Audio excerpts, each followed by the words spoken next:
SpaceX's third test flight of Starship ended with a semi-controlled splashdown of the Super Heavy booster and the loss of Starship on re-entry. Still, I do think it was a success. Let's break down what happened during this test flight. And if you need a refresher on what this flight is about or why it matters, check out my previous video because I will not be covering that today. Now, on to the launch. It is important to note that I am filming this before any post-flight briefing or information, so as the day and week go on, we will get more information. The launch was originally scheduled for 7 a.m. Central Time, but there was a range violation, an issue with boats in the safety zone off the coast of South Texas. The SpaceX team worked to clear these boats out of the Gulf of Mexico, and they set a new launch time of 8:10 a.m. Central, 9:10 a.m. Eastern. Liftoff occurred around 8:25 a.m. Central Time, and even if you don't care about spaceflight, it is hard not to be in awe of the spectacle that was this launch. As someone who loves spaceflight, I'll admit, I was a little teary. The ascent was jaw-dropping.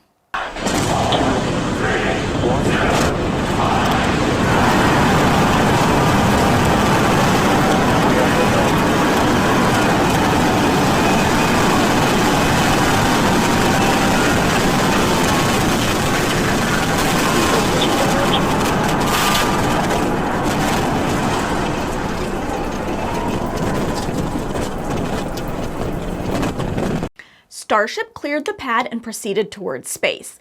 They achieved a successful MECO, which usually stands for main engine cutoff, but for Starship's case, it's most engine cutoff. Then about 2 minutes and 50 seconds after launch, they successfully achieved stage separation with hot staging. Starship headed towards its suborbital flight, while Super Heavy flipped and started its boost back burn to prepare for splashdown in the Gulf of Mexico. Everything was going incredibly well for the Super Heavy booster's boost back burn and descent. You could see the grid fins deploy and it was really impressive.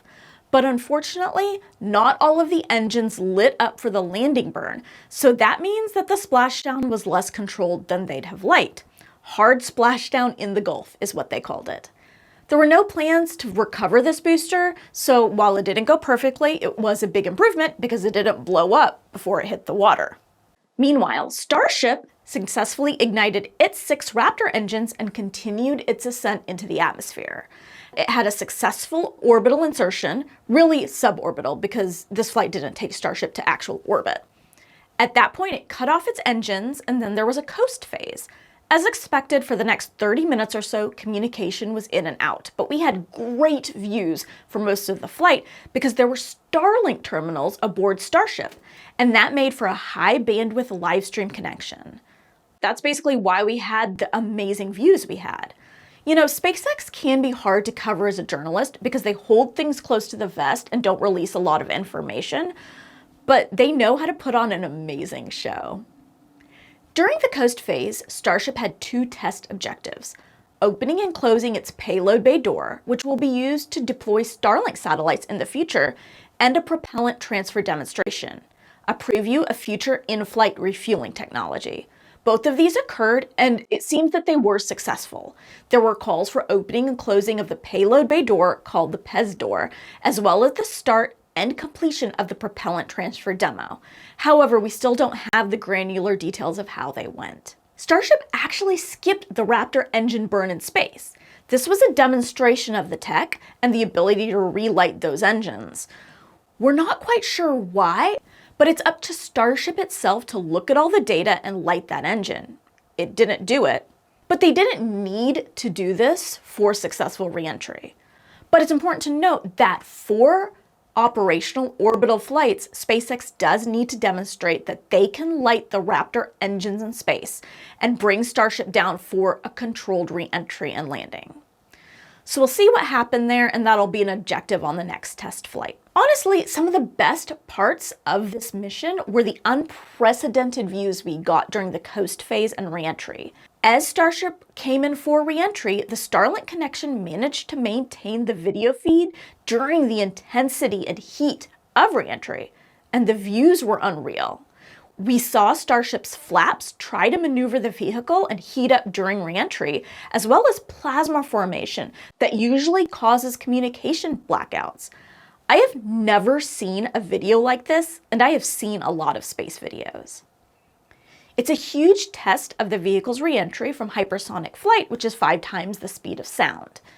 The big challenge here is that it is very difficult to land a vehicle vertically from an orbital speed versus a first stage booster that separates within the Earth's atmosphere. This was also a huge test of Starship's heat shield. Because of how Starship re-enters, similar to the space shuttle, it has to bear a lot of heat. That's why it has tiles versus an ablative heat shield that burns off like Dragon and other capsules.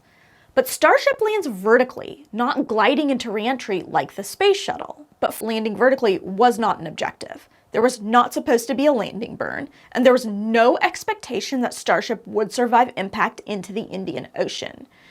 Even without the Raptor engine burn in space, Starship's mission profile was designed to have it hit the landing area with or without that burn. That didn't happen for this mission because, unfortunately, SpaceX lost that Starship first stage during re-entry. The TEDRS, or Tracking and Data Relay Satellite System, telemetry, and Starlink data cut out at the same time.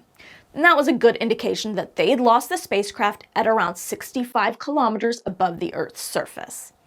They made it official a few minutes later, and we'll see exactly what happened to Starship later on when they release more information. I said earlier this week that my personal threshold for a successful mission was a successful launch, stage separation, splashdown of the Super Heavy booster, and ascent of Starship into space. Now, the Super Heavy booster landing was not 100% successful, and they did lose Starship upon re-entry, but that's honestly what I expected given the challenge of re-entry. I'm not a SpaceX apologist, but the threshold for success is really improving on what came before, and I think they accomplished that. They've never brought a spacecraft back for landing from that altitude or at that speed before. This was a great learning opportunity. I do think people will clamor to call this a failure, but I don't think it was. It was a huge success. We'll see what data we get over the next few days, but all in all, I think we should say congratulations to SpaceX. This was an unqualified, successful third test of Starship.